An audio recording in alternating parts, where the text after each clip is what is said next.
Today we are going to explain the first congruence rule, that is SSS, which means side, side and side. As you can see in this triangle JOY, we have three sides.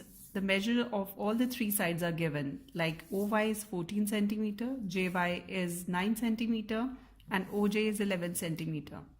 Here we have taken these pipes of equal length, like we have taken OY side which is equal to OY, side of a triangle which is equal to OJ, and the third side which is equal to JY, which is equal to 9 centimeter.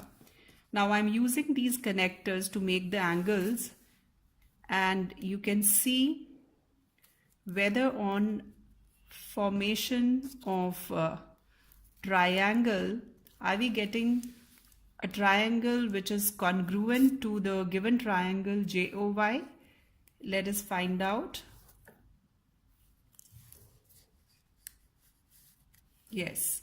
Now if we place this triangle, what do you mean by congruent? Congruent means the figures which can exactly cover each other.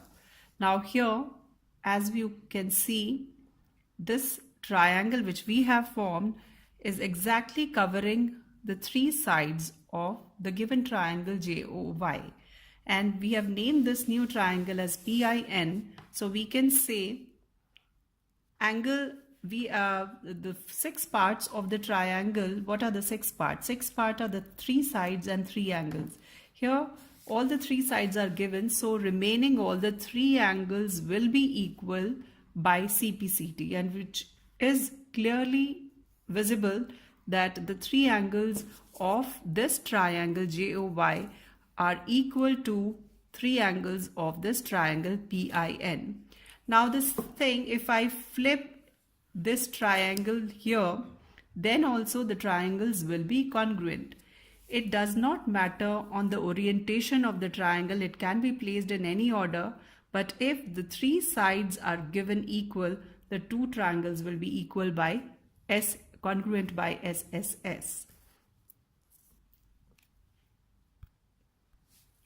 As we have proved that these two triangles are congruent, JOY is congruent to PIN. So what was given to us? These line segments were given equal to the given line segments of the triangle PIN, and by CPCT we have proved the corresponding part, that the remaining three angles, like angle J is equal to angle P, angle O is equal to I, and angle Y is equal to N. Now if the naming of the triangle is correct, then you can get the remaining parts by the name itself. For example, this name JOY, you can see from double dash to single dash. So here also you have to go in the same order, from double dash to single dash, that is PIN. Similarly, we can name this triangle as OYJ also. Then we have to name this triangle as INP. As you can see, JO is equal to PI, OY is equal to IN, JY is equal to PN. Similarly, the same thing can be explained for the angles of. Now we are explaining the second congruence rule, that is SAS. And as you can see from the name itself, we have two sides and the included angle. Here we have a triangle BIG. So we have taken a line segment which is equal to BI, line segment which is equal to IG, and an angle which is an included angle equal to 30 degrees between these two sides. Now with the given line segments and the angles we have made a triangle which is congruent to the given triangle BIG. As you can see that it is exactly overlapping the triangle BIG. So we have named it as CAT. This triangle BIG is congruent to triangle CAT. And we explained that BIG is congruent to CAT, so we can get the corresponding parts from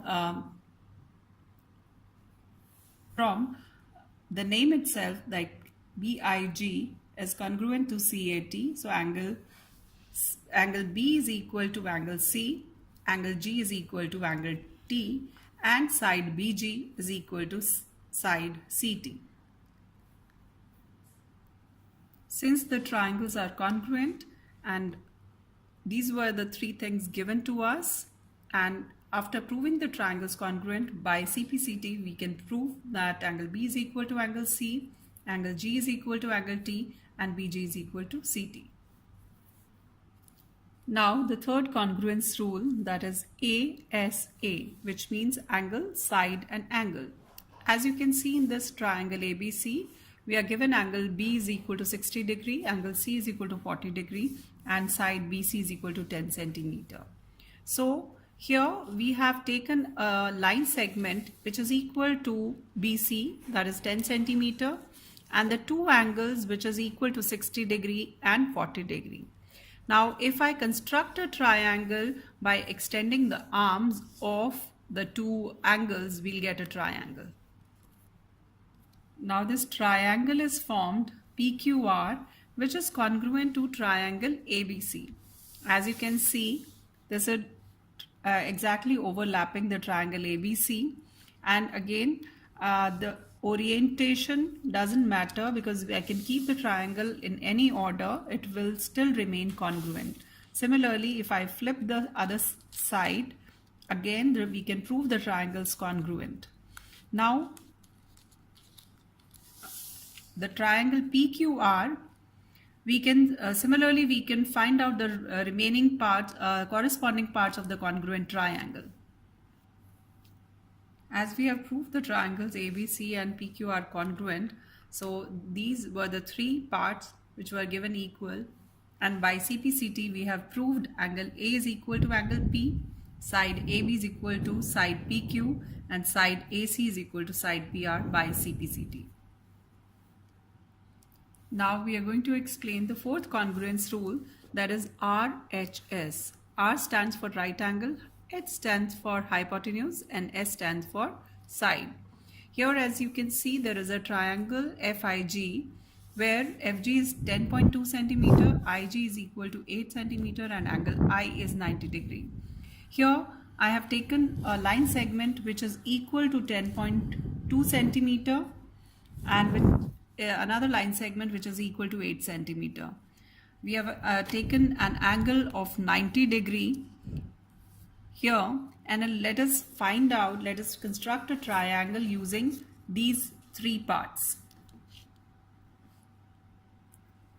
Now with the given line segments and angle, we have constructed a triangle, and on checking we found that this triangle is exactly a copy of the given triangle FIG, or it is a triangle which is congruent to triangle FIG. We named it as TOP. So triangle FIG is congruent to triangle TOP. Again, as I said earlier also, orientation of the triangle doesn't matter. It can be placed in any order. If the triangles are congruent, their corresponding parts will be equal.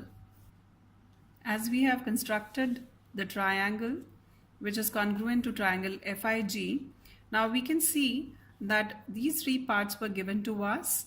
IG was equal to OP, FG was equal to TP, and angle I was equal to 90 degree, which is equal to angle O. So by the parts which were not given equal, we found that by CPCT, if the triangles are congruent, remaining parts are also equal, and that is why all these parts are equal by CPCT.